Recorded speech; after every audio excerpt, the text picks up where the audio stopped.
కొద్ది నిమిషాలు మనం దేవుని వాక్యాన్ని వింటాం.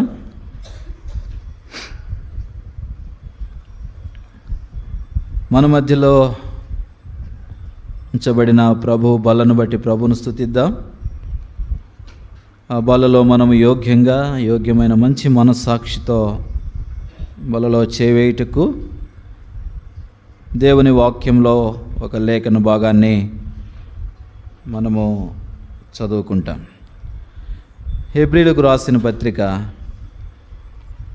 11వ అధ్యాయము. హెబ్రీ పత్రిక 11వ అధ్యాయము 7వ వచనం మనం కలిసి చదువుకుంటాం. హెబ్రీ 11:7. విశ్వాసమును బట్టి నోవాహు అది వరకు చూడని సంగతులను గూర్చి దేవుని చేత హెచ్చరింపబడి భయభక్తులు గలవాడై తన ఇంటివారి రక్షణ కొరకు ఒక ఓడను సిద్ధం చేసెను.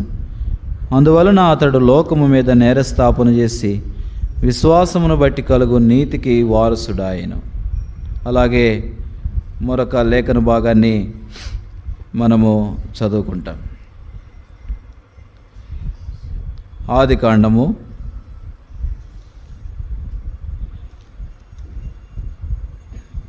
9వ అధ్యాయము. ఆదికాండము 9వ అధ్యాయము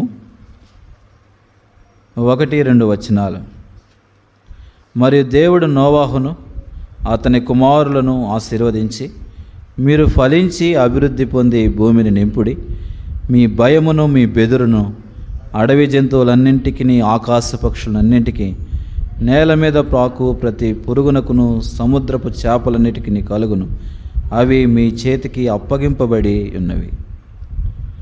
కొరింథీయులకు అపోస్తలుడైన పౌలు రాసిన మొదటి పత్రిక 11వ అధ్యాయం. 1 కొరింథీ 11వ అధ్యాయం మనము 26వ వచనం నుంచి 31వ వచనం వరకు చదువుకుంటాం. కలిసే చదువుకుంటాం ఈ భాగాన్ని కూడా.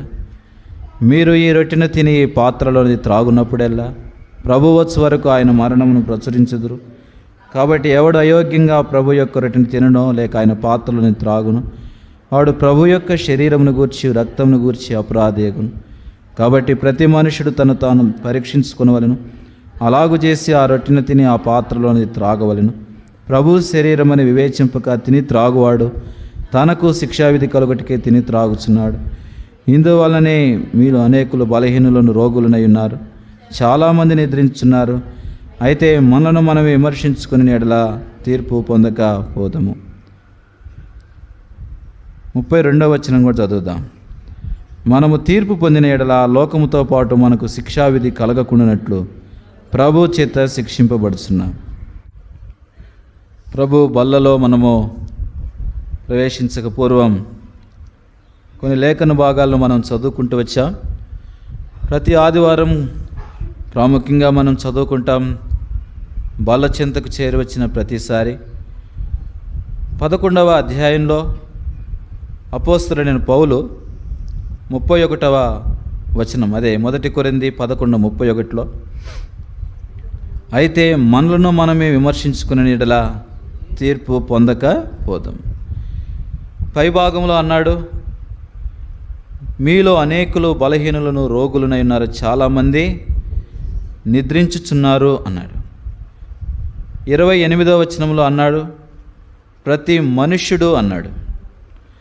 ఈ భాగాల్లో మనం జ్ఞాపకం చేసుకున్నప్పుడు రక్షించబడిన దేవుని ప్రజలమైన మనకు దేవుడు అనుగ్రహించిన గొప్ప సౌలభ్యం ప్రభు యొక్క బల్ల. ప్రభువులో మనకున్న పాలిభాగత్వాన్ని ప్రభు యొక్క బల్ల మనకు జ్ఞాపకం చేస్తుంది. కాబట్టి ఈ సమయంలో ఈ మాటలను చదువుతున్నప్పుడు ఎవరు పరీక్షించుకోవాలి అంటే, ఇదిగో రక్షించబడిన దేవుని ప్రజలమైన మనలో ప్రతి ఒక్కరము కూడా పరీక్షించుకోవాలి. మిమ్మల్ని మీరు విమర్శించుకోండి అని పౌలు అంటున్నాడు. ఎంత భక్తుడైనా, ఎంత అపోస్తలుడైనా, ఎంత సంఘాలు స్థాపించిన వాడైనా చివరికి అంటున్నాడు, మనలను మనమే విమర్శించుకో. అంటే దీంట్లో స్థాయిలు లేవు, చిన్న పెద్ద లేకపోతే సీనియర్ జూనియర్ ఇవన్నీ లేవు. రక్షించబడిన దేవుని ప్రజలమైన మనమందరం భూమి మీద ఉన్నంత కాలం ఆయనకు దూరస్థులం. కాబట్టి ఆయన సన్నిధానంలో మనము ఈ లోక మాలిన్యం మనకు ఎక్కడ అంటిందో, ఎక్కడ ఏ రీతిగా మనము మాట, చూపు, తలంపు, ఆలోచన, ఉద్దేశ, క్రియలు ఎలాగునో జీవిస్తున్నామో ఒకసారి పరీక్షించుకొని ఆ తర్వాత పరిశుద్ధమైన ప్రభు బలలో మనం చేయవలసిన వారంగా ఉన్నాం. కాబట్టి ఇప్పుడు పరీక్షించుకుందాం, పరిశీలించుకుందాం, విమర్శించుకుందాం. మనలను మనమే అన్నప్పుడు పక్కన వాళ్ళని కాదు, మనంతటికి మనమే ఈ ప్రోత్సాహపూర్వకమైన మాటలతోటి మనం ముందుకు వెళ్దాం. పరీక్షించేది దేవుని వాక్యమే కదా. అందుకే ఈ భాగాన్ని మనము చూస్తాం. రండి దయచేసి ఎఫెసీ పత్రికలో వెలుగు గురించి మాట చెప్పాడు. వెలుగు ఏం చేస్తుంది? వాక్యానికి ఉన్న పేరుల్లో ఒక పేరు వెలుగు. అందుకే దేవుని వాక్యంలో ఎఫెసీ 5వ అధ్యాయంలో ఈ మాటను మనం చూస్తాం. ఎఫెసీ పత్రిక 5వ అధ్యాయము మనం 13వ వచనం. సమస్తమును ఖండింపబడి వెలుగు చేత ప్రత్యక్షపరచబడును. ప్రత్యక్షపరుచినది ఏదో. కాబట్టి ప్రత్యక్షపరుచినది ఏంటి? ఇదిగో బైబుల్, దేవుని వాక్యం. ఇది మనకు ప్రత్యక్షపరిచిద్ది. ఇంకోటి ఏంటంటే సమస్తమును ఏం చేయబడిందంట? ఖండించబడిద్ది. కాబట్టి దేవుని వాక్యము ఖండించుటకును, తప్పుదిద్దుటకును, నీతి యందు శిక్ష చేయుటకును దైవజనుడు ఎప్పుడు కూడా సన్నద్ధుడై ఉండాలి. ఇలాగూ దైవజనుడు సన్నద్ధుడై ఉండటానికి ఉపయోగపడే సాధనం బైబిల్, పరిశుద్ధమైన లేఖన భాగం. కాబట్టి ఇప్పుడు వెలుగు చేత మనము సరిదిద్దబడదాం. మన జీవితాల్లో ఉన్న లోపాలు సవరించుకుందాం. దేవుని యొక్క అత్యధికమైన ఆశీర్వాదాలు మనం పొందుకుందాం. ఇప్పుడు లేఖన భాగాలు కొన్ని చదువుకున్నాం. ఒక వ్యక్తిని గురించి, పాత నిబంధనలో వ్యక్తి గురించి క్రొత్త నిబంధనలో రాయబడిన సందర్భం. ఆయన పేరేం పేరు? అందరూ చెప్పండి, ఏం పేరు? నోవాహు. కాబట్టి నోవాహు అనే ఈ యొక్క మనుషుని గురించి మనం చూసినప్పుడు 9వ అధ్యాయము 1వ వచనం ఆది కాండంలో ఈ మాటను మనం చూస్తాం. ఆది కాండము 9వ అధ్యాయము 1వ వచనం చదవండి అండి. ఎవరైనా చదవండి. మరియు దేవుడు నోవాహును అతని కుమారులను ఆశీర్వదించి, మీరు ఫలించి అభివృద్ధి పొంది చాలు. అక్కడ పరిశుద్ధాత్మ దేవుని యొక్క లేఖన భాగాలు చాలా స్పష్టం. కామాతో సహా, ఫుల్ స్టాప్తో సహా, చిన్న గ్యాప్తో సహా మనము అక్షరం పొల్లుతో సహా జాగ్రత్తగా చదువుకుంటే అందులో మనకు దివ్యమైన సంగతులు బయలుపరచబడతాయి. అందుకే దేవుని వాక్యాన్ని క్రమముగా మోకరించగలిగిన వారు మోకాళ్ళ మీద అభ్యాసపూర్వకంగా మనం చదువుకున్నప్పుడు మన జీవితాల్లో దేవుడు చక్కగా మాట్లాడతాడు. కాబట్టి ఇప్పుడు 9వ అధ్యాయం 1వ వచనంలో దేవుడు నోవాహును అతని కుమారులను ఆశీర్వదించెను. ఈరోజు దేవుని సన్నిధికి వచ్చిన మిమ్మల్ని అందరినీ దేవుడు దీవించునుగాక, ఆశీర్వదించునుగాక. మిమ్ములను, మీ పిల్లలను, మీ కుటుంబాలను, మీ చేతి పనులను దీవించి ఆశీర్వదించునుగాక. ఇది పరలోకపు దేవుని యొక్క ఉద్దేశం. అనారోగ్యంలో ఉండిన వారిని దేవుడు స్వస్థపరచునుగాక. ఆత్మీయంగా వెనకంజి వేసిన వారిని దేవుడు సమకూర్చునుగాక. ఇంకా కుటుంబాల్లో చెప్పుకోలేని బాధల్లో ఉండిన వారిని దేవుడు సరిచేయునుగాక, చక్కబెట్టునుగాక. ఈ దీవెనలన్నీ మనము పరలోకపు దేవుడి నుంచి మనము ఈ ఉదయకాల సమయం పొందుకొందుముగాక. ఇప్పుడు మనం చూసిన భాగంలో దేవుని యొక్క ఆశ, భూమి మీదనున్న సమస్త మానవాళి పట్ల దేవుని యొక్క ఆశ ఏంటంటే దేవుడు ఆశీర్వదించి అనే మాట. ఏంటంట? ఆశీర్వదించి. ఇక్కడే కాదు, ఆది కాండంలో కూడా మనం చూడగలుగుతాం. ఇది ఆరంభము నుంచి దేవుని యొక్క ప్రణాళిక, ఉద్దేశం అయింది.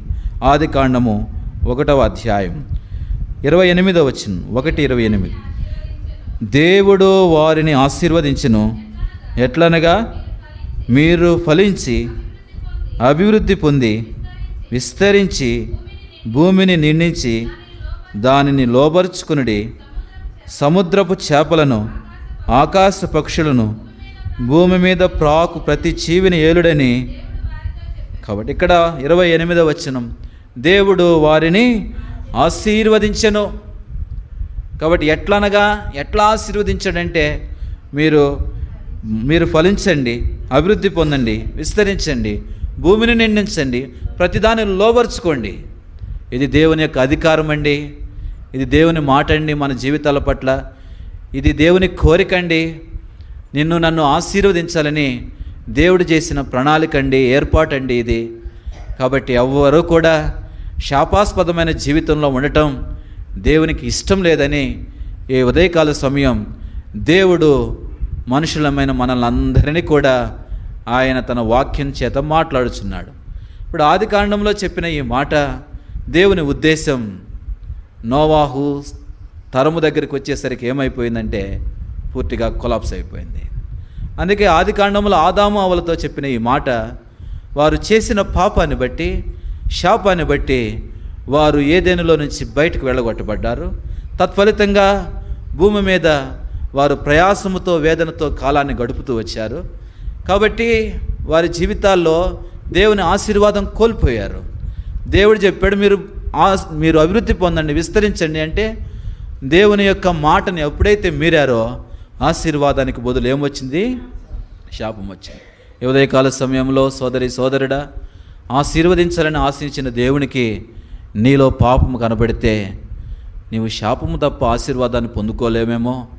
అందుకే ప్రభువా, ఏ పాపము నాలో ఉంది, ఏ ఆలోచన నాలో ఉంది, దయతో నన్ను కనికరించు అని మనము చెప్పుకోవలసిన, మనల్ని మనము సముదాయించుకొని పరీక్షించుకోవాల్సిన అవసరత, ఆధిక్యత ఎంతో ఉన్నది ఈ ఉదయకాల సమయంలో. అయితే ఇప్పుడు నోవాహుతో ఈ మాట చెప్పాడంటే మరలా దేవుడు మరొక నూతనమైన సృష్టిని, నూతనమైన జనాంగాన్ని ఆయన లేపి ఇప్పుడైనా ఈ ఉద్దేశాలు ఈ మనుషుల్లో నెరవేర్చబడతాయేమో.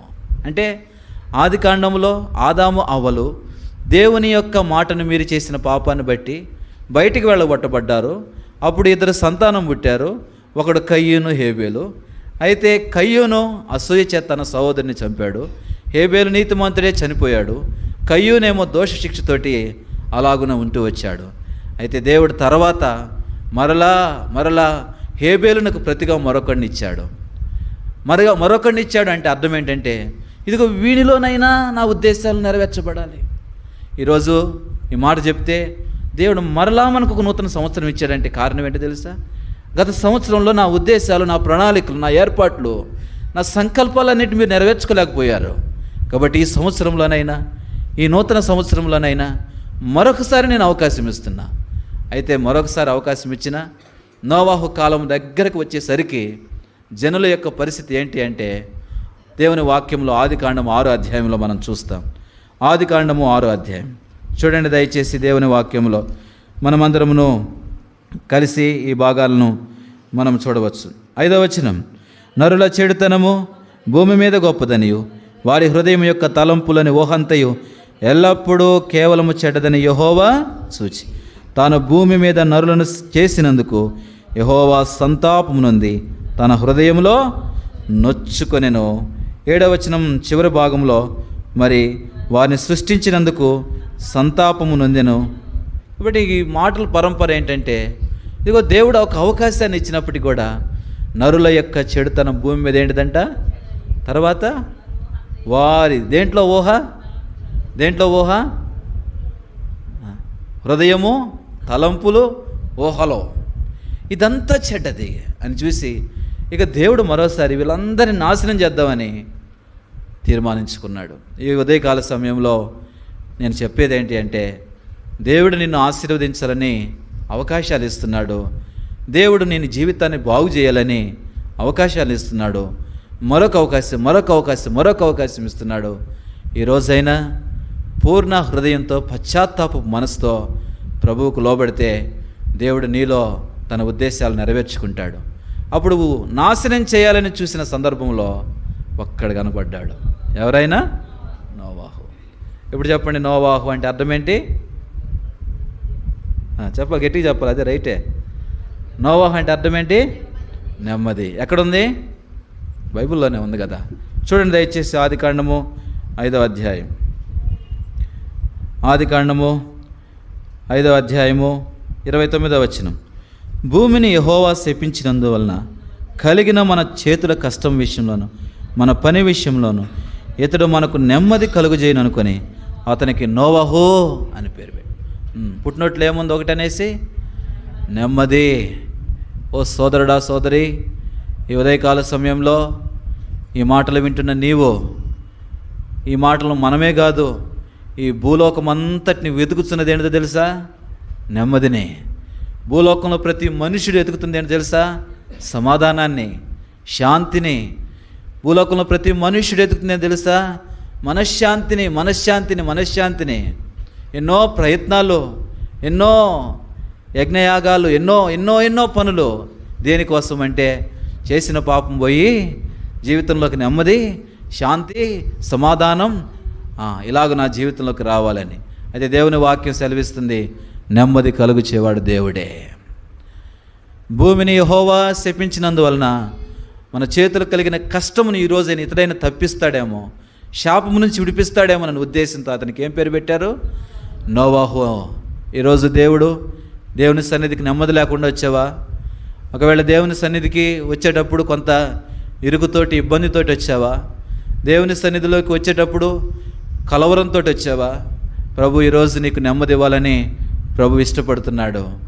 నెమ్మది నీకు దయచేయాలని ప్రభు ఆశ కలిగి ఉన్నాడు. కాబట్టి ఆయన సమాధానమునకు కర్త. యేసు ప్రభువారు యోహాను సువార్త 14:27లో మీ హృదయములను కలవరపడిన ఇక్కడి వెరవనీయకుడి, నా శాంతిని, నా సమాధానాన్ని మీకు అనుగ్రహిస్తున్నాడు. కాబట్టి ఈ గొప్ప దేవుణ్ణి ఈ ఉదయకాల సమయంలో ఏరి వచ్చిన వారిలో ఎవరైనా ఆయన చేర్చుకోకపోతే నీకు నెమ్మదినివ్వటానికి ఆయన సిద్ధంగా ఉన్నాడు. ఆయన చేర్చుకోండి. కాబట్టి దేవుడు నోవాహును పుట్టించింది, నోవాహు పట్ల దేవుని సంకల్పము ఇతని ద్వారా నెమ్మది కలుగు చేయాలని, ఇతని ద్వారా నెమ్మది కలుగు చేయాలని. ఈరోజు ఒక మాట చెప్తున్నాను, దేవుడు నిన్ను రక్షణలోనికి తీసుకుని వచ్చింది. దేవుడు నిన్ను నీ ఇంట్లో ఇంకెంతోమంది రక్షణ లేకపోయినా మొదటిగా నిన్ను రక్షించుకుంది. దేవుని ఇంటికి, సంఘానికి నిన్ను తీసుకుని వచ్చింది. నీవు నెమ్మదిగా ఉండటమే కాదు, నీ ఇంటి వారు నెమ్మదిగా ఉండాలని, నీ ద్వారా అనేకులకు ఆ సమాధానం, అనేకులకు ఆ నెమ్మది ప్రచురించబడాలి, ప్రకటించబడాలి, జీవించాలని దేవుని ఉద్దేశం. అయితే ఒక మాట, రక్షించబడిన దేవుని ప్రజలం, ఈ ఉద్దేశం నీలో నాలో నెరవేరుతుందా? మనం నెమ్మదిగా ఉంటున్నామా? రెండవది, అనేకులకు నెమ్మదిని కనపరుస్తున్నామా, నిమ్మలపరుస్తున్నామా? లేకపోతే మన ద్వారానే కలతల, మన ద్వారానే కలవరాల, మన ద్వారానే విచారాల? యోబు ఒక మాట అన్నాడు. యోబు గ్రంథంలో ఈ మాట చూడవచ్చు. రండి దయచేసి దేవుని వాక్యంలో యోబు గ్రంథము మొదటి భాగాల్లోనే మనం చూస్తాం. యోబు గ్రంథం 3వ అధ్యాయం 26వ వచనం. యోబు గ్రంథం 3వ అధ్యాయం 26. నాకు నెమ్మది లేదు, సుఖము లేదు, విశ్రాంతి లేదు, శ్రమయే సంభవించుచున్నది అని. నేను ఇంకో మాట కూడా జ్ఞాపకం చేస్తే, యోబుకు వచ్చిన రోగం కంటే పక్కనోళ్ళు పొడిచిన పొడుపుల వల్ల వచ్చిన బాధే ఎక్కువ. కొన్నిసార్లు కుటుంబాల్లో, వ్యక్తిగత జీవితాల్లో, సంఘాల్లో కూడా కలిగిన ఉపద్రవాల కంటే మనుషులు చేసే నింద, అవమానాలు, బాధలు అవేం చేస్తాయంటే నెమ్మది లేని జీవితాలకు కారణమవుతాయి. నేను ఎప్పుడు దావీదు గురించి చెప్తూ ఉంటా. ఏమని? దావీదుకు శత్రువులు అన్ని రాజులు, అన్ని సంబంధమైన వాళ్ళు. రెండవది, దావీదుకు శత్రువు మామ. మూడవది, దావీదుకు శత్రువు కొడుకు. చివరి, దావీదుకు శత్రువు తన శరీరమే తనకు శత్రువు. అయితే ఇప్పుడు ఒక మాట చెబితే, యోబు జీవితంలో తన శత్రువుల గురించి ఆలోచిస్తే, మరి తనలో పాపం ఏమీ లేదు, దేవుని యొక్క ప్రేరేపణ బట్టి అది రాబడింది. అయితే శత్రువులుగా నిలబడిన వాళ్ళు ఎవరంటే తన స్నేహితులు. ఎవరు? తన స్నేహితులు. స్నేహితులు శత్రువులైనప్పుడు కొంత బాధ ఉండిద్ది, విచారం ఉండిద్ది. అరే, నా సంగతులన్నీ మనసు విప్పి మరి చెప్పుకున్నానే, ఇలాగ బట్టబయలు చేస్తారని నేను అనుకోలేదే అని అనుకుంటాం. అయితే మరి ఇక్కడ ఈ సందర్భంలోకి వస్తే, యోబు తన జీవితంలో పడిన బాధ ఒకటి రోగం వలన, రెండవది తన స్నేహితుల వలన. అయితే మూడవ మాట ఏంటంటే అసలు బాధ ఎవరి వల్ల చెప్పండి? ఆడవాళ్ళు చెప్పాలి. బాగా చెప్పారు. ఇప్పుడు భర్తలు చెప్పండి, కొన్నిసార్లు భార్యలు ఎందుకు బాధపడతారంటే భర్తల వల్లే. పిల్లలు ఎందుకు బాధలు పడతారంటే కొన్నిసార్లు తల్లిదండ్రుల ప్రవర్తన వలన. తల్లిదండ్రులు ఎందుకు బాధపడతారంటే పిల్లల ప్రవర్తన వలన.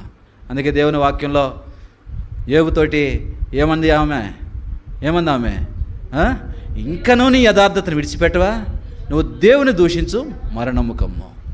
అప్పుడేం మాట్లాడాడు? మూర్ఖురాల్లాగా మాట్లాడద్దు ఈ వాక్యం. కాబట్టి ఈ వాక్యంలో యోబు యొక్క నెమ్మది లేని జీవితంలో ఒక మాట హృదయంలో గుచ్చుకోవటానికి గల కారణం, అరే నేను నాతో ఉన్న ఈ భార్య ఇంత మూర్ఖంగా ప్రవర్తిస్తుంది, అర్థం చేసుకోలేని వైఖరిలో ఉందే అని తాను ఎంతగానో బాధపడి ఉంటాడు. కానీ ఒక మాట అన్నాడు, ఆమె బాధల్లో ఏంటంటే ఆమె ఇంకనూ నువ్వు యథార్థతను విడిచిపెట్టవా అంటే అది ఎవరి తలంపు చెప్పండి. కాబట్టి కుటుంబాల్లో ఏదైనా కలహాలు వచ్చినప్పుడు ఒక్కటి గుర్తుపెట్టుకోండి, ఒక్క నిమిషం ఆగండి. ఇంకోటి కూడా చెబుతున్నా, వ్యక్తిగత జీవితంలో ఏదైనా పొరపాట్లు వచ్చినప్పుడు ఒక్క నిమిషం ఆగండి. ఒక మాట నీ భర్తననే ముందు, ఒక మాట నీ భార్యననే ముందు ఒక్క నిమిషం ఆగి వెనక ఎవడున్నాడు అని చూడండి. వెనక ఎవడున్నాడని చూస్తే పాపం సాతాను ప్రేరేపించాడని జాలి పడతావు నీ భార్య మీద, నీ భర్త మీద. లేకపోతే అసలు వాడెవడు నన్ను అంటాను కానీ వెళ్ళిపోతే ఏమవుతాయి? ఇప్పటికి కూలిపోయిన కుటుంబాలు కోట్ల కలది. ఎన్ని కోట్ల కొలది. కాబట్టి సాతాను శోధన ఉంది. అందుకే ఆమె అంది యథార్థతను విడిచిపెట్టవా అంటే ఎప్పుడు మన భక్తి మీద దాడి చేసేవాడు ఒక్కడే, సాతానుగాడు. కాబట్టి గుర్తుపెట్టుకొని ప్రతి వారిని క్షమిస్తూ ప్రార్థనాపూర్వకంగా మనం ముందుకు వెళ్దాం. ఇప్పుడు నోవాహులో 9వ అధ్యాయంలో నోవాహులో దేవుడు ఆ ఉద్దేశం అంటే ఆశీర్వాదం అనే ఉద్దేశాన్ని నెరవేర్చాడు. అందుకే 9వ అధ్యాయంలో మనం చూసాం కదా, దేవుడు నోవాహును అతని కుమారులను ఎందుకు ఆశీర్వదించాడు చెప్పండి. ఎందుకు ఆశీర్వదించాడు? చెప్పండి. దేవుని మాట వినినందున. రెండవది దేవుడు మాట నెరవేర్చినందున, దేవుని చిత్తములో నిలిచినందు. అమ్మా అయ్యా, ఈ ఉదయకాల సమయంలో నువ్వు దేవుని మాట వింటే సరిపోదు, విని దాని తగ్గట్టుగా పనిచేస్తే ఖచ్చితంగా ఆశీర్వాదం నీదే. ఎన్ని మాటలు విన్నా దానివల్ల ప్రయోజనం ఉండదు. విని దానికి తగినట్లుగా ప్రవర్తిస్తే తప్పక శాపం పోయిద్ది నీ జీవితంలోకి, గొప్ప ఆశీర్వాదం నీ జీవితంలోకి వచ్చింది. కాబట్టి పరిశుద్ధాత్మదేవుడు ఇందాక రాయించాడని చెబుతున్నాం కదా, ఏమి రాయించాడు? దేవుడు నోవాహును తర్వాత అతని కుమారులు అంటే అర్థం ఏంటి? దేవుడు నాశనం చేయాలని చూసినప్పుడు కనపడింది ఎవడు? ఒక్కడే కనపడ్డాడు. ఎవరైనా? అందుకే చూస్తాం కదా ఆదికాండం 7వ అధ్యాయంలోన దేవుని దృష్టికి నోవాహు ఏం పొందినవాడు? నీతిమంతుడును కృప పొందినవాడు ఆయను, దేవుని కృప పొందినవాడు ఆయను. అందుకే నోవాహు తన జీవితంలో ఇదిగో దేవుడు ఉన్నాడు, ఆయన అనుసరించి జీవించాలనే ఉద్దేశం తనకుంది కాబట్టి దేవుని కృపను తాను పొందుకుంటూ వచ్చాడు. అందుకే ఇప్పుడు చెప్పాను, దేవుడు నాశనం చేయాలని చూసినప్పుడు ఒక్కసారిగా నీతిమంతుడు ఎవరైనా ఉన్నాడా అని చూస్తాడు. చూసినప్పుడు ఒక్కడ కనపడినా కానీ ఆగుతాడు. దేవుడిని కుటుంబంలో ఏదైనా ఇబ్బంది కలుగు చేయక పూర్వం ఒక్కసారి చూస్తాడు. చూసి నీతిగా ఉన్నవాడు ఎవడన్నా ఉన్నాడా? కోపం బిగబట్టుకుంటాడు. దేని బట్టి? నీ నీతి ప్రవర్తనను బట్టి. ఇక్కడ కూర్చున్న మన కుటుంబాల విషయంలో తల్లి ప్రార్థన కావచ్చు, తండ్రి ప్రార్థన కావచ్చు, ఇంకెవరి భక్తి కావచ్చు, పితరుల ప్రార్థనలు కావచ్చు, ఈరోజు వరకు మనం బతికున్నాం, ఈరోజు వరకు మనం భక్తిలో ఉన్నాం. కాబట్టి నేను అనేది ఏంటంటే, ఒక్క నోవాహు యొక్క నీతి ప్రవర్తన దాదాపు 100 సంవత్సరాల వరకు దేవుని ఉగ్రతను ఆపటానికి కారణమైంది. అటువంటి నోవాహు నువ్వు కాకూడదా? నీ కుటుంబం కోసం, నీ సంఘం కోసం, ఈ సమాజం కోసం, ఈ సార్వత్రిక సంఘం కోసం నాకేముందిలే నాదేముందిలని ఎన్నాళ్ళు నీ మట్టుకు నీవు కాళ్ళు దుడుచుకొని లోపలికి వెళ్ళిపోతూ ఉంటావు? ఎన్నాళ్ళు, ఎంతవరకు ఈ యొక్క భక్తి రాహిత్యమైన జీవితం? కాబట్టి సోదరుడా, నీ నీతి ప్రవర్తన నీ బిడ్డలకు అక్కరతకు వచ్చిద్దని గుర్తుపెట్టుకో.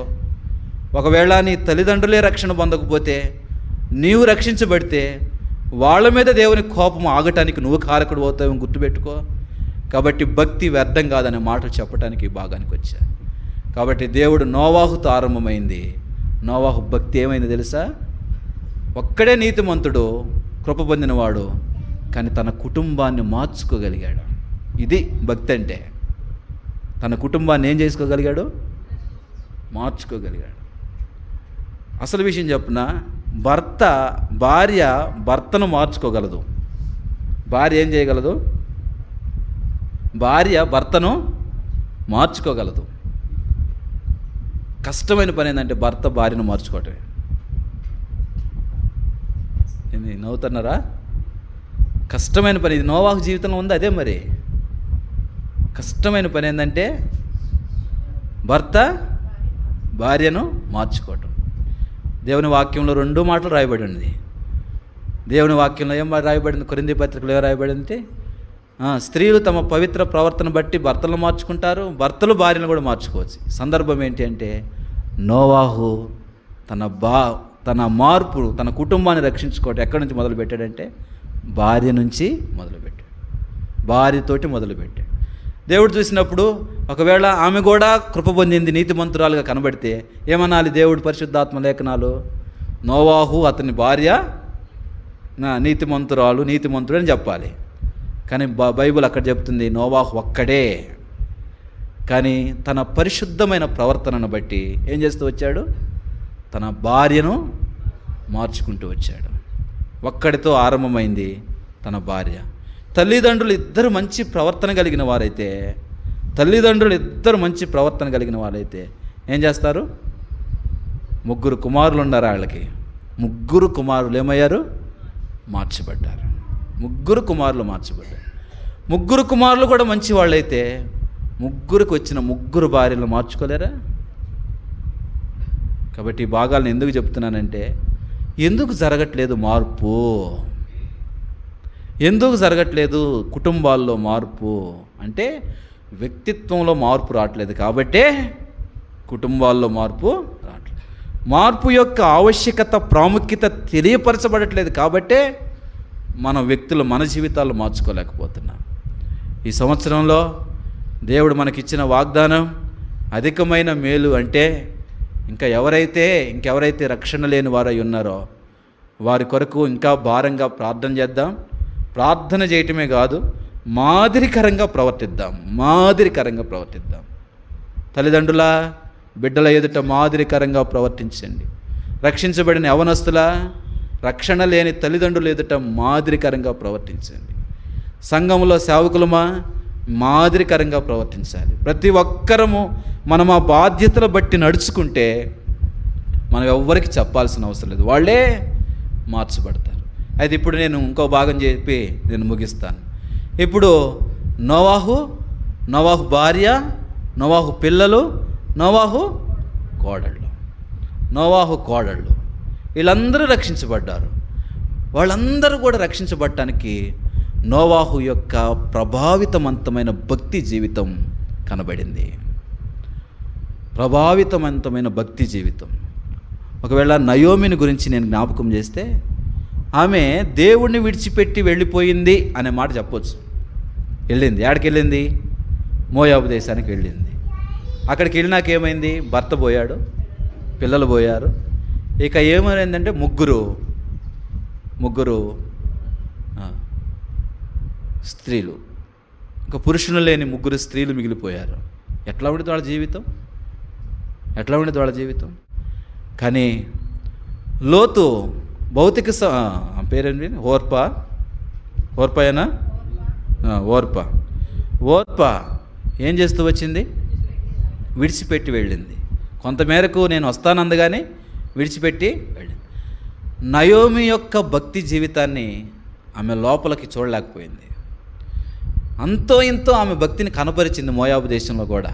ఎట్లా చెప్పగలమంటే, రూతు గ్రంథం 1:6 రాయబడి ఉంది, యెహోవా తన ప్రజలకు ఆహారం ఇచ్చుటకు దర్శించడని వింది. అంటే మోయాబుకు వచ్చినప్పటికీ కూడా యెరూషలేమును గూర్చిన ఆలోచన తనకుంది, బెత్లెహేమును గూర్చిన ప్రణాళిక తనకుంది. దేవుణ్ణి గుర్చిన ఆలోచన తనకుంది కాబట్టి అలాగ కనపరిచింది. కాబట్టి రూతమ్మ ఏం చేసింది? రూతమ్మ, నీ జనమే నా జనం, నీ దేవుడే నా దేవుడు, నువ్వు ఎక్కడ చస్తావో నేను అక్కడ చస్తా, నిన్నెక్కడ పూడ్చిపెడతారు నన్ను అక్కడే పూడ్చిపెడతారు, మరణం తప్ప నన్ను ఏరు చేయదు అని చెప్పి తానేమైంది? ఆ తీర్మానం బట్టి వచ్చేసింది. అంటే నోవాహు యొక్క భక్తి జీవితం కుటుంబాన్ని ఎట్లా ప్రభావితం చేసిందో, నయోమి యొక్క భక్తి జీవితం కూడా ఎంత ప్రభావితం చేసిందో, నా వ్యక్తిగత భక్తి జీవితం కుటుంబాల్లో అంతగా ప్రభావితం చేయాలి అని ప్రభు యొక్క ఆశ ఈ సంవత్సరంలో. అయితే నోవాహు యొక్క భక్తి జీవితంలో 3 రహస్యాలను గురించి మనం చెప్పుకుందాం. రండి దయచేసి ఇప్పుడు ఆది కాండంలోకి వెళ్దాం. క్షమించండి, హెబ్రీ పత్రికలోకి వెళ్దాం. హెబ్రీలకు రాసిన పత్రిక 11వ అధ్యాయం. హెబ్రీ పత్రిక 11వ అధ్యాయం చూడండి, గుర్తుపెట్టుకోండి. మనమందరం కలిసి 7వ వచనం. విశ్వాసమును బట్టి నోవాహు అది వరకు చూడని సంగతులను గూర్చి దేవుని చేత హెచ్చరించబడి భయభక్తులు కలవాడై తన ఇంటి వారి రక్షణ కొరకు ఒక ఓడను సిద్ధం చేసెను. అందువలన అతడు లోకము మీద నేరస్థాపన చేసి విశ్వాసం బట్టు కలిగి నీతికి వారసుడు. కాబట్టి ఇప్పుడు ఒక లక్షణం, దేవుని లక్షణం, నోవాహులో కృప పొందినవాడు అని చెప్పాను.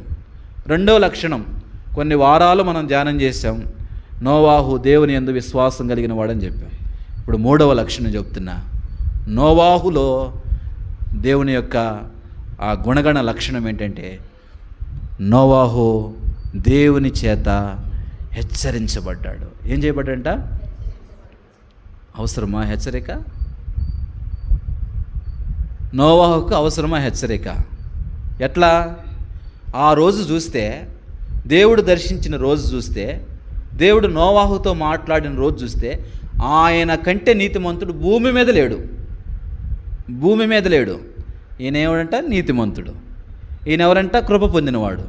ఇట్లాంటి భక్తి జీవితం చేస్తున్న నోవాహుకు హెచ్చరిక అవసరమా? చెప్పండి, హెచ్చరిక అవసరమా? హెచ్చరిక కావాలా వద్దా? హెచ్చరిక కావాలి.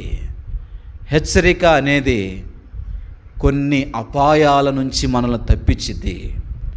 హెచ్చరిక అనేది జీవితంలో నష్టంలో నుంచి బయటకు లాక్కుని వచ్చింది. హెచ్చరిక అనేది మరణంలో నుంచి బయటకు లాక్కుని వచ్చింది. హెచ్చరిక అనేది మన జీవితంలో తిరిగి రాని లోకాల నుంచి బయటకు లాక్కొని వచ్చింది. ఈ ఉదయకాల సమయంలో దేవుని హెచ్చరిక మనము తీసుకుందాముగాక. అది మనదే, నా కొరకే దేవుడు మాట్లాడుతున్నాడని పురస్కరించుకుందాముగాక. లేనిచో మన జీవితాలు ఏమవుతాయో మనకే తెలియదు. కాబట్టి దేవుడు ఏమని హెచ్చరించాడు నోవాహును దేవుడు ఏమని హెచ్చరించాడు? ఇదిగో నరులు ఎట్లున్నారు, భూమి ఎట్లుంది, వాళ్ళ ప్రవర్తన ఎట్లుంది, కాబట్టి నేనేం చేయబోతున్నాను? జలప్రళయం తీసుకొని రాబోతున్నాను. ఇదిగో నువ్వు చూస్తున్నావు నీతిమంతుడిగా ఉన్నావు, కాబట్టి నీ ఇంటి వారి కొరకు ఒక ఓడను సిద్ధం చేసుకో. ఎవరి కొరకంట? కాబట్టి నీ ఇంటి వారి కొరకు, నిన్ను బట్టి నీ ఇంటిని జ్ఞాపకం చేసుకుంటున్నా, నీ ఇంటి వారి కొరకు ఒక ఓడను సిద్ధం చేసుకో అని ఎలా చెప్పాడంటే హెచ్చరికలాగే చెప్పాడు. జరగబోయే సంగతులు, అక్కడ రాయబడిన మాట, అది వరకు చూడని సంగతులు హెచ్చరించబడ్డాడు. అది వరకు చూడని సంగతుల గురించి తను హెచ్చరించబడ్డాడు. కాబట్టి ఈ సందర్భంలో నేను చెప్పే మాట ఏంటంటే, దేవుడు నోవాహును హెచ్చరించినప్పుడు ఆ హెచ్చరికను ఏం చేశాడు? తీసుకున్నాడు. హృదయంలోనికి తీసుకొని దాన్ని పాటిస్తూ వచ్చాడు. అదేందయ్యా, నేను నీతిమంతుడిని, నేను విశ్వాసం కలిగిన వాడిని, నువ్వంటే భయభక్తులు కలిగిన వాడిని, నువ్వు నన్ను హెచ్చరించేదేంటి అనే మాట లేదు. కాబట్టి ఈ భాగంలో మనం చూసుకుంటే దేవుని వాక్కు, దేవుని వైపు నుంచి ఒక హెచ్చరిక వస్తే అది నా కోసమే స్వీకరించేవాడు ధన్యుడు. దేవుని వాక్యంలో రాయబడిన మాట, ప్రభువు చేత గద్దించబడు మనుష్యుడు ధన్యుడు. గద్దింపు, హెచ్చరిక అనేది ఎంతో అవసరం. హెచ్చరికను గురించి దేవుడు ఎవరిని హెచ్చరిస్తాడు? లోకాన్ని, పాపములో ఉండిన వారిని అందరినీ కూడా హెచ్చరిస్తాడు. యెహెజ్కేలు గ్రంథము 3వ అధ్యాయం చూడండి దయచేసి. దేవుని వాక్యంలో ఈ భాగాలను మనం చూస్తాం. యెహెజ్కేలు గ్రంథం 3వ అధ్యాయం 1వ వచనం. మరియు ఆయన నాతో ఇలాగూ సెలవిచ్చెను, నరపుత్రుడా, నీకు కనబడిన దాన్ని భక్షించుము, ఈ గ్రంథమును భక్షించి ఇశ్రాయేలు వద్దకు పోయి వారికి ప్రకటన చేయుము. కాబట్టి ఇక్కడ భక్షించి ఇశ్రాయేలు వద్దకు పోయి ఏం చేయాలంట? ప్రకటన చేయుము అనే మాటను మనం ఇక్కడ చూస్తాం. ప్రకటన చేయడానికి వెళ్ళిన తరువాత ఏమని ప్రకటన చేయాలి అనే భాగాల్లో మనము చూసుకుంటే ఇక్కడ 18వ వచనం నుంచి మనం చూడవచ్చు. 18వ వచనం, అవశ్యముగా నీవు మరణమవుదువని నేను దుర్మార్గుని గూర్చి ఆజ్ఞేయగా నీవు అతన్ని హెచ్చరిక చేయకయో అతడు జీవించినట్లు తన దుర్మార్గతను విడిచిపెట్టవలనని వాణ్ణి హెచ్చరిక చేయు నుండిన ఎడల ఆ దుర్మార్గుడు తాను చేసిన దోషమును బట్టి మరణమవును కానీ అతని రక్తమునకు నిన్ను ఉత్తరవాదిగా ఏమని హెచ్చరిక చేయమన్నాడు? ఎవరిని హెచ్చరిక చేయమన్నాడంటే దుర్మార్గతను విడిచిపెట్టు, దుష్టత్వాన్ని విడిచిపెట్టు అని హెచ్చరిక చేయి. ఒకవేళ నువ్వు హెచ్చరిక చేయలేదనుకో దుర్మార్గుడు దుష్టత్వాన్ని బట్టి ఏమవుతాడు? ఒకరోజు చచ్చిపోతాడు, కంపల్సరీ చచ్చిపోతాడు. పాపంలో ఉండిన వాడు ప్రతి ఒక్కడు పాపాన్ని విడిచిపెట్టకపోతే ఖచ్చితంగా ఉండిద్ది, సావు ఖచ్చితంగా ఉండిద్ది. ఒకవేళ అది చిన్నదానిలా కనపడొచ్చేమో కానీ అది చాలా నష్టం. కాబట్టి ఇప్పుడు హెజ్కేలుతో చెబుతున్నాడు, నువ్వు ప్రకటించు, నువ్వు హెచ్చరిక చెయ్యి. ఒకవేళ నువ్వు హెచ్చరిక చేయకపోతే వాడు ఆ దుర్మార్గంలో నుండి చచ్చిపోతే నువ్వెవరివి? దేనికి? వాని రక్తానికి నువ్వు ఉత్తరవాది. అదేందయ్యా, తప్పు చేసింది వాడు, తప్పులో బతికింది వాడు, మధ్యలో నేనేంది? మధ్యలో నువ్వేందంటే ఎందుకు నిన్ను ఏర్పాటు చేసుకుంది? నేను చెప్పమని కదా నిన్ను ఏర్పాటు చేసుకుంది, హెచ్చరించమని కదా నిన్ను ఏర్పాటు చేసుకుంది. అయ్యా హెచ్చరిస్తే కొడతారయ్యా, హెచ్చరిస్తే అది ఇది అంటారయ్యా, హెచ్చరిస్తే నీది నువ్వు చూసుకో అంటారయ్యా, హెచ్చరిస్తే ఇర్మియా హెచ్చరిస్తే చెరసాల్లో వేసారయ్యా, హెచ్చరిస్తే ఏదో చేస్తారయ్యా. ఏది చేసినా పర్లేదు, నువ్వేం చేయాలి? సరే, ఎప్పుడు హెచ్చరించాలంట? వాడు బతికి ఉండగానే. ఎప్పుడు హెచ్చరించాలి? వాడు బతికి ఉండగానే హెచ్చరించాలి, దుర్మార్గంలో ఉండగానే హెచ్చరించాలి. కారణం ఏంటంట? బతికుండగానే అంటే ఈడొక 100 సంవత్సరాలు బతుకుతాడు, 99.5 సంవత్సరంలోకి వెళ్ళి నేను వాడికి చెప్తాను అని అనుకుంటావా? ఎప్పుడు హెచ్చరించేది? మరణం ఎప్పుడు వచ్చింది? ఎవరికైనా చెప్పి వచ్చిద్దా? ఏపేమి సంభవించినో మనకు తెలియదు. కాబట్టి సమయం ఉండగానే, తప్పు అనేది తెలియబడగానే హెచ్చరించాలి. లేనిచో దాని శిక్షకు ఉత్తరవాదులు ఎవరు? నువ్వు కూడా ఉత్తరవాదివే, నీకు తెలుసు. ఇంకా రక్షణ లేని వాళ్ళు చాలామంది ఉన్నారని తెలుసు, కానీ వారిని హెచ్చరిక చేయటానికి ముందు ప్రార్థన చేయవు, వారి పట్ల పట్టింపు ఉండదు. ఎట్లా వస్తావు బల్ల దగ్గరికి? ప్రభు సన్నిధిలో పశ్చాత్తాపడదాం.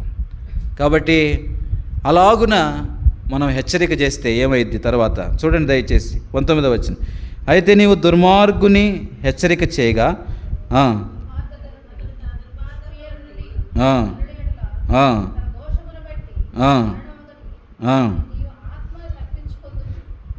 కాబట్టి ఇక్కడ రాయబడిన మాటలో నీ ఆత్మను అంటే నువ్వు చెప్పింది చేస్తే నీ ఆత్మ తప్పించబడిద్ది, నువ్వు సేఫ్గా ఉంటావు. వాడి హెచ్చరిక తర్వాత వాడితే. కాబట్టి ఈ భాగం నేను చెప్పేది ఏంటంటే, నోవాహును దేవుడు హెచ్చరించాడు. ఈరోజు దేవుని సేవకులంగా కొన్ని విషయాల్లో మేము హెచ్చరిస్తాం. అది మా మేలు కోసం కాదు, మా మాట నెగ్గటానికి కాదు. దేవుని వాక్యంలో పౌలు అన్నాడు, మీరు జీవించుతున్నవారు, మేము చచ్చిన వాళ్ళమని. మీరు గనులు, మేము పెంటతో సమానం అని. కాబట్టి మేము ఎప్పుడు చనిపోయిన వాళ్ళమే, మన ఆశలు నెరవేర్చబట్టం కాదు. కాబట్టి ఈ విషయాల్లో ఎందుకు హెచ్చరిక, ఎందుకు గద్దింపు అంటే జీవితాల్లో మార్చుకుంటారనే ఆలోచనతోటి. కాబట్టి ఈ భాగంలో మనం చూస్తాం. ఇంకా చాలా విషయాలు అక్కడ మనం రాయబడ్డాయి. 20వ వచనంలో, మరియు నీతి గలవాడు తన నీతిని విడిచి దుర్నీతిని అనుసరించినందున నేను అతని ముందర అభ్యంతరముగా పెట్టగా అతడు మరణమగును. నీవు అతనిని హెచ్చరిక చేయని ఎడల పూర్వము తాను చేసిన నీతి జ్ఞాపకమును రాకుండా అతడు తన దోషమును బట్టి మరణమవును. అయితే అతని ప్రాణ విషయంలో నిన్ను ఉత్తరవాదిగా ఎంచుదును. 21 అందరూ కలిసి చదువుదాం. అయితే పాపము చేయవలదని నీతి గల వానిని నీవు హెచ్చరిక చేయగా అతడు హెచ్చరింపబడి పాపము చేయక మానిన ఎడల అతడు అవశ్యముగా బ్రతుకును. నీ మట్టుకు నీవు ఆత్మను. రెండవ మాట జ్ఞాపకం చేస్తున్నాను. ఇక్కడ ఎవరంటే ఒకడేమో దుర్మార్గుడు, లోకంలో ఉండినవాడు. రెండోవాడు ఎవడు? నీతి గలవాడు. రెండోవాడు ఎవడంట? నీతి గలవాడు. అరే నీతి గలవాడేంది? తర్వాత అన్నాడు నీతిని విడిచి దుర్నీతిని చేసేవాడు. రక్షించబడిన దేవుని ప్రజలు మనమే నీతి గలవారం. దేవుని ప్రజలు మనమే. అయితే నీతిని విడిస్తే ఏమవుతాం? ఏం చేస్తాం? నీతిని విడిస్తే దుర్నీతి చేస్తాం. కాబట్టి ఇప్పుడు దేవుని సంఘానికి కూడా హెచ్చరిక అవసరమే, దేవుని ప్రజలకు అవసరమే. ఒకవేళ హెచ్చరిక చేయకపోతే ఏమవుద్దంట?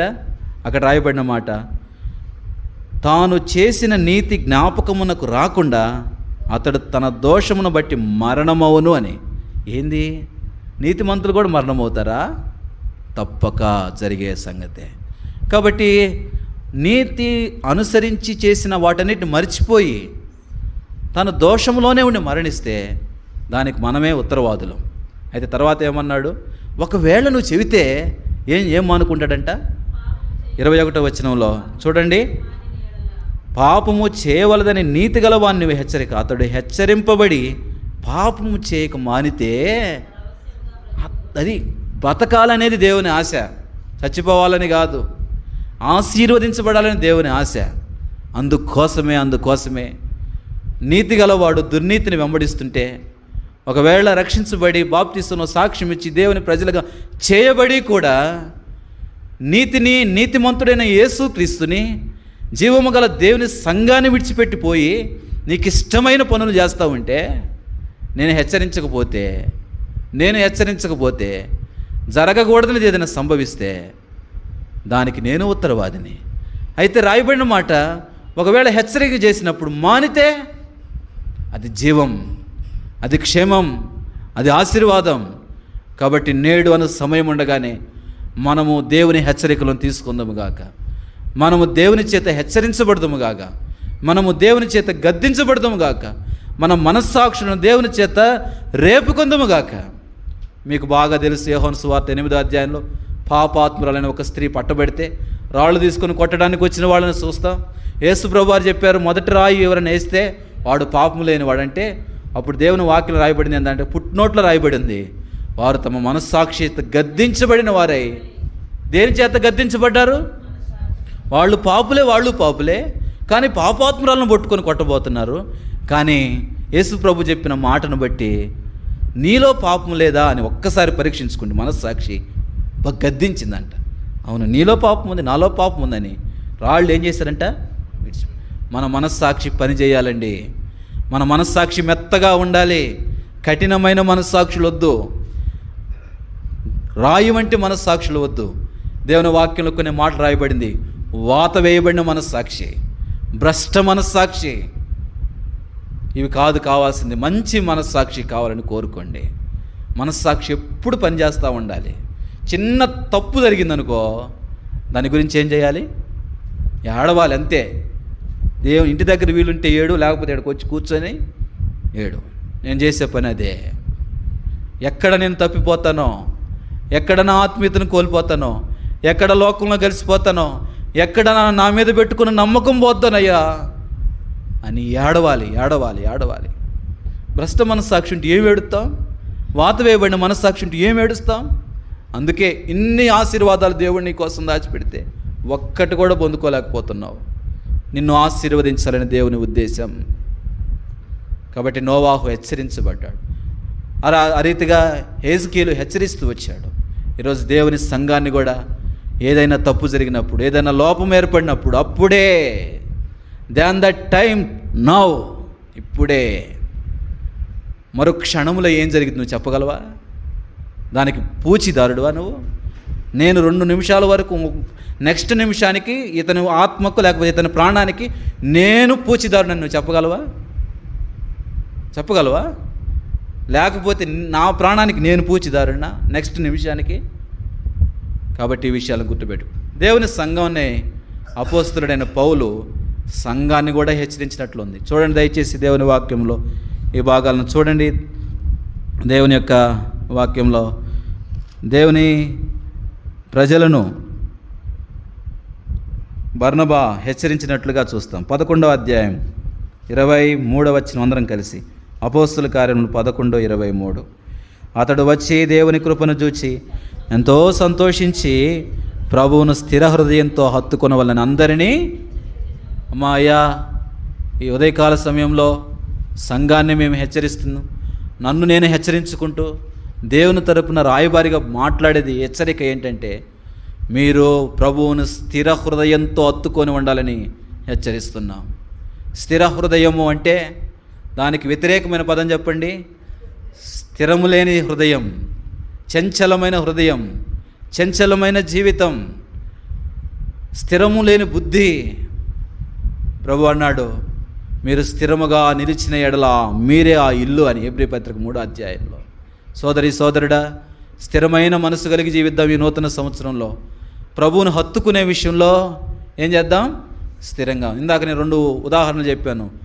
నయోమి యొక్క కోడళ్ళు, బ్రదర్స్ ఒక కోడల పేరు చెబుతారు, సిస్టర్స్ ఒక కోడల పేరు చెబుతారు. బ్రదర్సు నయోమి యొక్క 2వ కోడల పేరు ఏం పేరు? గట్టిగా చెప్పాలి, పెద్దవాళ్ళు మీరు చెప్పండి.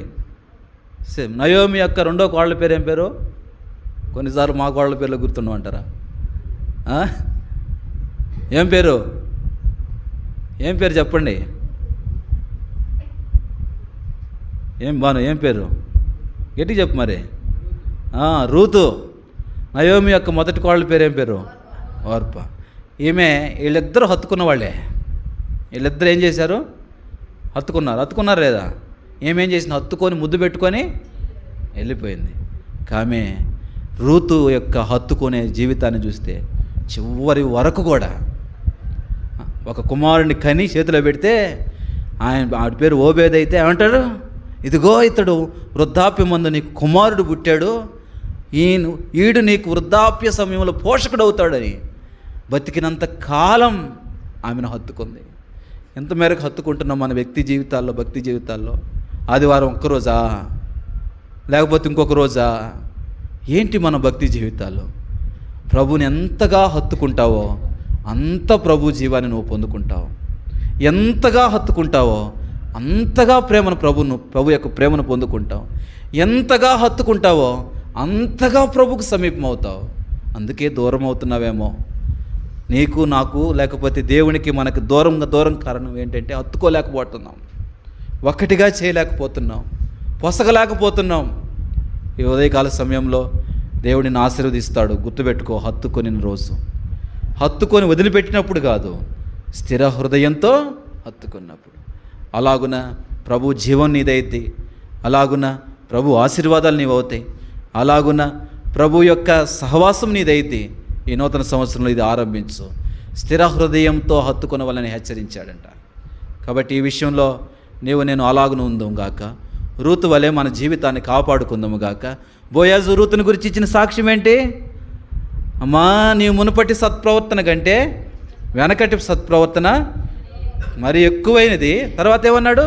కొద్దివారినైనను గొప్పవారినైనను యవ్వనస్తులు వెంబడించక పవిత్రమైన బతుకు మన జీవితంలో ఉండును గాక. దేవుని కార్యాల కొరకు మనం నిలబడుతాము గాక. మన వ్యక్తిగత జీవితాలను ఎప్పటికప్పుడు పరిశుద్ధత దిశగా లాక్కొని వెళ్దాం. అలాగున్న నోటి మాటల విషయంలో జాగ్రత్తగా ఉందాం, కంటి చూపుల విషయంలో జాగ్రత్తగా ఉందాం, ఆలోచన సరళి విషయంలో జాగ్రత్తగా ఉందాం. మనుష్యుడు ప్రతి మాటకి ఏముంది? విమర్శ దినాన లెక్క ఉంది. దేవుని వాక్యం రాయబడింది, దేవుడు ఆకాశం అందున్నాడు, భూమి మీద మనం ఉన్నాము. మన మాటలు మనుష్యుడా, మాట్లాడుటకు నిదానించు, కోపపడుటకు నిదానించు, వినుటకు వేగిరపడు. ఎందుకంటే నరుని కోపము దేవుని నీతిని. ఏంది నా మాటలు? దేని గురించి సంభాషణ మనకి? ఈ విషయాల్లో ప్రభు చేత హెచ్చరించబడ్డాం. స్థిర హృదయంతో ప్రభుని హత్తుకోవాలి. రెండో మాటను జ్ఞాపకం చేసుకుందాం. యేసుక్రీస్తు ప్రభు వారు శిష్యులను కూడా హెచ్చరించిన సందర్భాలు మనం చూస్తాం. మార్కు సువార్తలో ఈ భాగాన్ని చూడవచ్చు. శిష్యులను కూడా ఏందయ్యా వాళ్ళు శిష్యులు, దేవుని సేవకులు, వాళ్ళు కూడా హెచ్చరిక అవసరమా? ఎవరికైనా హెచ్చరిక అవసరమే. చూడండి దయచేసి మార్కు సువార్త 8వ అధ్యాయం 15వ వచనం. అందరూ కలిసి చదువుకుందాం. ఆయన చూచుకొనడి పరిసయ్యుల పులిసిన పిండిని గూర్చి, హేరోదు పులిసిన పిండిని గూర్చి జాగ్రత్త పడుడని వారిని ఏమని హెచ్చరించాడంట? మనుషు ఏందంట? రెండు రకాలు చెప్పాడు అక్కడ. ఒకటి పరిసయ్యుల పులిసిన పిండి, రెండోది హేరోదు పులిసిన పిండి. ఈ రెండింటిని గురించి ఏం చేయబడాలంట? జాగ్రత్తగా ఉండండి అని రిక్వెస్ట్ చేశాడా? జాగ్రత్తగా ఉండండి అయ్యా, జాగ్రత్తగా ఉండండి ఆయన. ఇది హెచ్చరిక. ఎందుకు హెచ్చరించాడు అంటే సందర్భం ఏంటంటే వాళ్ళు రొట్టెలు తేవటం మర్చిపోయారు. ఏం తేవటం? రొట్టెలు తేవటం మర్చిపోయారు. రొట్టెలు తేవటం మర్చిపోయినప్పుడు వాళ్ళు ఒకళ్ళు తర్జన భర్జన పడుతుంటే యేసుప్రభు వారు అన్నాడు, పరిసయ్యుల పులిసిన పిండిని గూర్చి, హేరోదు పులిసిన పిండిని గూర్చి. పులిసిన పిండి అంటే ఏం చేసిద్దండి? పులిసిన పిండి కొంచెమైనను ముద్దంతా ఏం చేసిద్ది? పులియ చేసిద్ది. పాలు 2 లీటర్లో 3 లీటర్లో లేకపోతే ఒక 10 లీటర్లో తెచ్చుకున్నాం. పాలల్లో సేవిర ఎన్ని లీటర్లు వేయాలి? పాలల్లోకి సేవిర అంటే కుదురుకోవడానికి ఎన్ని లీటర్లు వేయాలి? 10 లీటర్లు ఉన్నాయి కాబట్టి 1 లీటర్ అయినా పోయొద్దు. ఎంత కావాలి? కొంచెం చాలు. మన పవిత్రత పోవటానికి, మన జీవితాలు పులిసిపోవటానికి కొంచెమే చాలు. కొంచెంలో పోగొట్టుకుంటున్నావమ్మా ఆశీర్వాదం, కొంచెంలో పోగొట్టుకుంటున్నావయ్యా ఆశీర్వాదం. కొంచెం బాగా దగ్గరికి వస్తున్నావు కానీ ఒక్క దాంట్లో చిన్న వాటిల్లో మొత్తం కూల్చేసుకుంటున్నావు. ఇంత భక్తి చేస్తున్నావు, చిన్న చిన్న మాటల విషయాల్లో, చిన్న చిన్న కార్యాల విషయాల్లో, చిన్న చిన్న వాటి విషయాలు ఎందుకు పోగొట్టుకుంటావు? దేవుడు నీకు సహాయం చేయను గాక. ఈ సంవత్సరంలో ఈ పులిసిన పిండి మన మీద పని చేయకుండాను గాక, మనము పవిత్రమైన ముద్దముగా ఉందాం గాక. ఏందయ్యా పులిసిన పిండి అంటే? దేవుని వాక్యంలో మొదటి కొరింథీ పత్రికలో మనం చూస్తాం. రండి దయచేసి కొరింథీయులకు అపోస్తలుడైన పౌలు రాసిన పత్రిక 5వ అధ్యాయము మనమందరం కలిసి 8వ వచనం. 8వ అధ్యాయం 8వ వచనం. గనుక పాతదైన పులిపిండితో నేను దుర్మార్గమును దుష్టత్వమును పులిపిండితో నేను కాకుండా నిష్కాపట్యమును సత్యమునను పులియని రొట్టెలతో ఏంటంట? పాతది ఒకటి, రెండోది దుర్మార్గత, పాతది ఏది పని చేసినా అది పులిసిన పిండే. పాతలాగా ఎప్పుడు మాట్లాడినా ఇంకా కార్యాలు జరగల నీలో. పాత స్వభావం, పాత వాటిని ఇంకా విడిచిపెట్టకపోతే ఇంకా నీ జీవితంలో నూతన పరచబడలా. ఒకవేళ పాత ఏదన్నా మొదలు పెడుతున్నాయి అంటే, అవి జీవితంలో కనబడుతున్నాయి అంటే ఇంకా నువ్వు కొత్తగా చేయబడలా, కొత్త స్వభావం రాలా అనుకుంటున్నావు అంతే. అలా పాతది పోతే కొత్త దానికి విలువ, పాతది పోతే కొత్త ఆశీర్వాదం నీ మీదకి.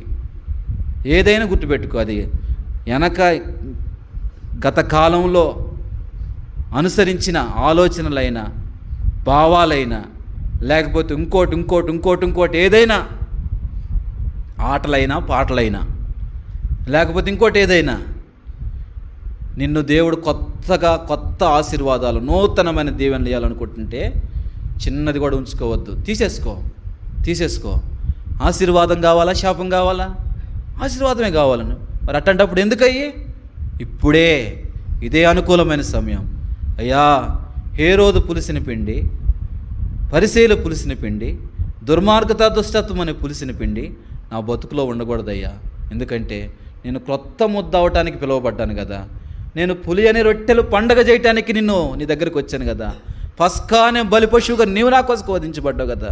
ఈరోజు ఈ నూతన ఆదివారంలో మరోసారి పశ్చాత్తాపడుతున్నాను. పాతవి తీసేసుకోలేకపోతున్నాను. నాకు సహాయం చేయని ప్రభు శక్తి మీద ఆధారపడితే దేవుడు సహాయం చేస్తాడు. తీసివేసినప్పుడు నువ్వు సహకరించాలి. లాజరు మృతుడయ్యాడు, సమాధిలో పెట్టబడిన తర్వాత యేసు ప్రభువు దేనికి వచ్చాడు? లేపటానికే వచ్చాడు. లేపటానికి వచ్చి ఏం చెప్పాడు? లేపటానికి వచ్చి ఒక పని చెప్పాడు. ఏం చెప్పాడు? రాయి తీయండి అని చెప్పాడు. ఎవరితోటి? అక్కడ ఉన్న వాళ్ళతోటి. తీయండి అని చెప్పాడు. తీశారు. ఇప్పుడు తీయాల్సిన పని చేశారు. ఇప్పుడు లాజరు బయటికి రా అని బిగ్గరగా యాకేశాడు. ఏమైంది? బయటకు వచ్చాడు. మళ్ళీ ఇంకో మాట చెప్పాడు, ఆ కట్లు విప్పి వాడిని పోనీయండి. మనము చేయాల్సింది చేస్తేనే దేవుని కార్యాలు జరుగుతాయి. అంటే అర్థం ఏంటంటే దేవునికి సహకరిస్తేనే దేవుని కార్యాలు జరుగుతాయి. దేవుని సహకరించకుండా దేవుడే చేయాలని అంటే ఏం జరగదు. చచ్చిన జీవితాలను బతికించడం దేవుని పని. రాళ్ళు తీసేసుకోవడం నీ పనేగా, కట్లు విప్పేసుకోవడం నీ పనేగా. జీవం నీలో ఉంది కదా. చిన్న చిన్న బలహీనతల్ని విడిచిపెట్టకపోతే పెద్దదై కొట్టిద్ది, జాగ్రత్త. ఈరోజే అది ఏదైనా కావచ్చు. కాబట్టి ఆలోచనల్లో కూడా దాచిపెట్టొద్దు, విడిచిపెట్టాలి. అప్పుడే ఆశీర్వాదం. అలాగున హెచ్చరించాడు యేసుప్రభు వారు. వాళ్ళే గొప్ప శిష్యులయ్యారు, గొప్ప హతసాక్షులయ్యారు వాళ్ళే. నా జీవితాలను కూడా అలాగ ప్రభు ఉంచునుగాక. రెండో లక్షణం చెప్పి నేను ముగిస్తాను. ఇది ఒకటే చెప్తాయి. ఒకటి, హెచ్చరికను తీసుకున్నాడు. రెండవది, దేవుని యందు భయభక్తులు కలిగిన వాడై ఉన్నాడు. తన ఇంటి వారి కొరకు రక్షణను ఓడను సిద్ధం చేయాలి. ఇప్పుడు రెండవ మాట భయభక్తులు. ఏంటి అంట? అసలు ఇప్పుడు భయభక్తులు అనేది విశ్వాసి జీవితానికి చాలా ప్రాముఖ్యమైనవి. దేవుని అందలి భయభక్తులు ఏం చేస్తాయి అంటే ఒక్క మాట చెప్తాను, చూడండి దయచేసి. దేవుని వాక్యంలో సామెతల గ్రంథము చూడండి దయచేసి. సామెతల గ్రంథము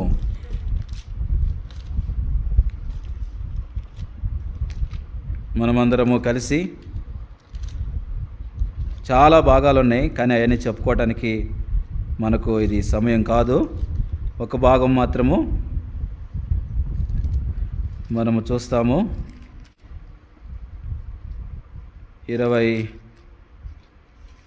16వ అధ్యాయంలో ఒక మాట చూస్తాము, లేక 14వ అధ్యాయం 26. అందరు కలిసి చదువుదామండి. 14:26. యెహోవా యందు భయభక్తులు కలిగి ఉండుట బహు ధైర్యము పుట్టించును, అటు వారి పిల్లలకు ఆశ్రయ స్థానం కలదు. యెహోవా యందు భయభక్తులు కలిగి ఉండుట జీవపు ఓట, అది మరణ పాశములలో నుండి 14, 26, 27. 27వ వచనం చూడండి. యెహోవా యందు భయభక్తులు కలిగి ఉండుట జీవపు ఓట, అది దేంట్లో నుంచి తప్పించింది? మరణ పాశంలో నుంచి తప్పించింది. 26లో యెహోవా యందు భయభక్తులు కలిగి ఉండుట బహుధైర్యం పుట్టించింది, అట్టి వారి పిల్లలకు. కాబట్టి నీ జీవితంలో, నా జీవితంలో చాలా అవసరం ఇవన్నీ.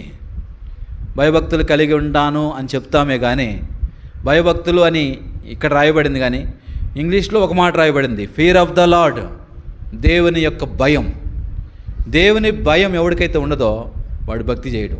ఒకవేళ చేస్తే వాడు భక్తి చేసుకుంటాడు. అంటే అర్థం ఏంటి పలానా అంటే దానికి సంబంధించిన రీజన్స్ అన్నీ కూడా వెతుకుతూ ఉంటారు. సరిచేయబట్టడానికి, దిద్దబడటానికి పూనుకోరు. అందుకే నాకు దేవుని భయం ఉంటే ముందు భక్తి ఆటోమేటిక్గా వచ్చింది. ఈ రోజుల్లో దేవుని భయం తక్కువైంది. ఎందుకు తక్కువైంది? సమయం దాటిపోయింది కాబట్టి నేను ప్రసంగి గ్రంథంలో, దుష్క్రియలకు తగిన ఫలము త్వరగా రాకపోవటం జనులు చూచి భయము విడిచి పాపం చేస్తారు. ఎందుకు దేవుని మందిరం అంటే అంత అలుసు, లేకపోతే దేవుని వాక్యం అంటే అంత అలుసు, దేవుని కార్యాలంటే అంత అలుసు? లేదు, భయం. రక్షించబడ్డామన్న పేరు మన వ్యక్తిగత జీవితాల్లో. కాబట్టి ఈరోజే భయభక్తులు కలిగి ఉంటావా? అది జీవపు ఓటగా ఉండి నిన్ను నీ జీవంలోనికి, నిత్య జీవానికి కూడా నడిపించింది. లేదంటావా మరణ పాశముల్లో పడేసిద్ది అది. కాబట్టి దేవుని భయం మనకు పుట్టునుగాక, మన జీవితాల్లో అంతరంగాల్లో ప్రతి ఒక్క అవయవంలో కలుగునుగాక. దేవుని వాక్యంలో భయం పుట్టిన సందర్భం, సంఘానికి భయం పుట్టిన సందర్భం ఎప్పుడు చెప్తారా? ఒకటి చెప్పండి మీరు. సంఘానికి భయం పుట్టింది ఒకసారి ఎప్పుడు? అబద్ధం ఆడి ఇద్దరు చనిపోయారు. చెప్పండి ఎవరు వాళ్ళు? అబద్ధం ఆడి ఇద్దరు చనిపోయారు. అననీయ. అది అప్పుడేం జరిగిందంట? ఆ మాట చూడండి. ఇంక ప్రార్థన చేసుకుందాం, బల్లలోకి ప్రవేశిద్దాం. అపోస్తుల కార్యములు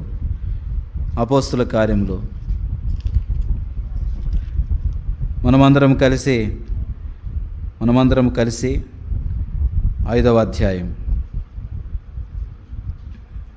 అపోస్తుల కార్యములు 5వ అధ్యాయము 11వ వచనం.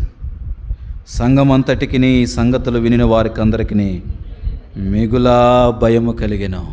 ఎవరు కలిగిందంట? సంఘమంతటికి ఈ సంగతులు వినిన వారికి అందరికీ భయం. కొన్నిసార్లు భయం లేని పరిస్థితుల్లో దేవుడే ఆ భయాన్ని పుట్టిస్తాడు. కాబట్టి భయం లేక అబద్ధం ఆడటం, భయం లేక దేవుని సేవకులతో కూడా వాళ్ళు చెప్పిన మాట తీరు.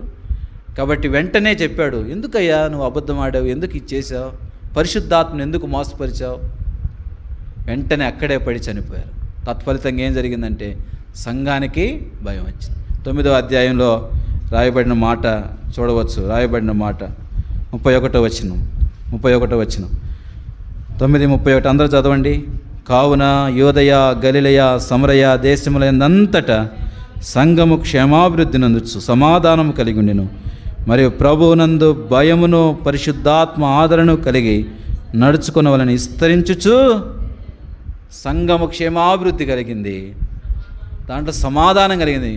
ప్రభువునందు భయం ఉంది. ఈరోజు నేను నా వ్యక్తిగత జీవితంలో భయం లేకపోతే ఎంతటి దానికైనా సాహసిస్తాం.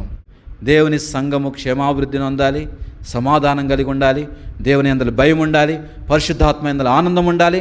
అప్పుడు అభివృద్ధి. యోదయ, గలిలయ, సమరయనంతటా సంఘం విస్తరిస్తుంది. ఎట్లా విస్తరించింది సంఘం అంటే ఈ లక్షణాలు మనలో లేకపోతే ఎలాగ విస్తరించింది సంఘం? కాబట్టి ఈ విషయాల్లో మనం పొందుకుందాం. అందుకే ఆ నోవాహు అలాగూ చేశాడు. కాబట్టి 9వ అధ్యాయం 1వ వచనంలో నోవాహు కుటుంబమును రక్షించి నూతన భూమి మీద నిలబెట్టి ఇక పొందుకోండి ఆశీర్వాదం, ఇక పొందుకోండి దీవెనలు, ఇక పొందుకోండి. ఎంత విస్తారమైన ఫలములు దేవుడు వారికి అనుగ్రహించాడు. ఆ అభివృద్ధి నీ జీవితంలో, నా జీవితంలో, మన కుటుంబంలో, మన సంఘంలో, మన వ్యక్తిగత భక్తి జీవితంలో కనబడునుగా.